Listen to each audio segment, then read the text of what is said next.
And we're back to learning HTML, and this time I'm going to show you the basics of the iframe tag. You've certainly seen this, especially when you've embedded videos from YouTube. It's generally used to embed documents, so it doesn't have to be a video. It can also be another website, for example. It gives you this window, and I believe by default Firefox blocks it.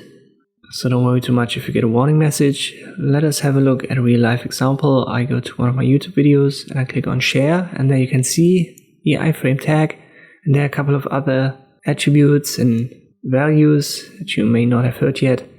For example, change the start, and this is going to add start equals seconds to our URL, so the source for this video.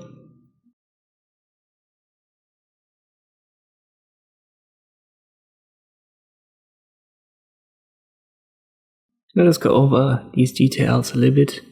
As I've said, we need a source. This is going to be the URL of whatever you want to embed on your website. In this case, it's a YouTube video.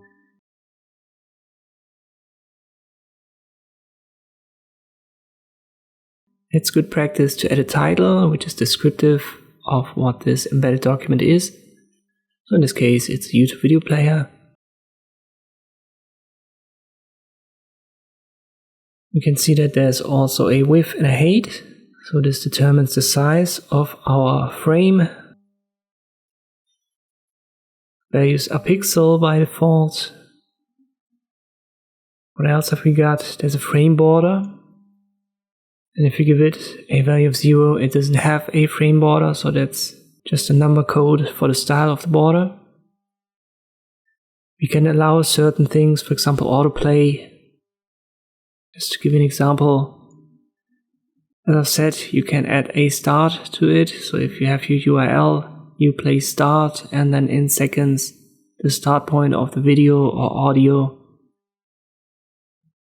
And this determines that whatever you embed will not start at 0, it will start at the second position that you've created. Let me change it to 1 minute 30, and we've got 90. So this is how this works. And also low full screen might be interesting, so you can add that to your iframe so that there's a button in the player that allows the user to make a full screen out of it.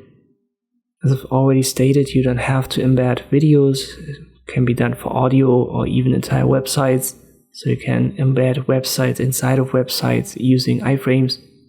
Most content management systems nowadays, they do that automatically for you. For example, on Medium, or when you have one of these WordPress blogs, you can just paste in the video link, so the URL, and it's going to do that automatically for you, and the video is embedded. So iframe is becoming less and less common and interesting, but these are the basics, and I hope this video was helpful. Thank you for watching, and I'll see you next time.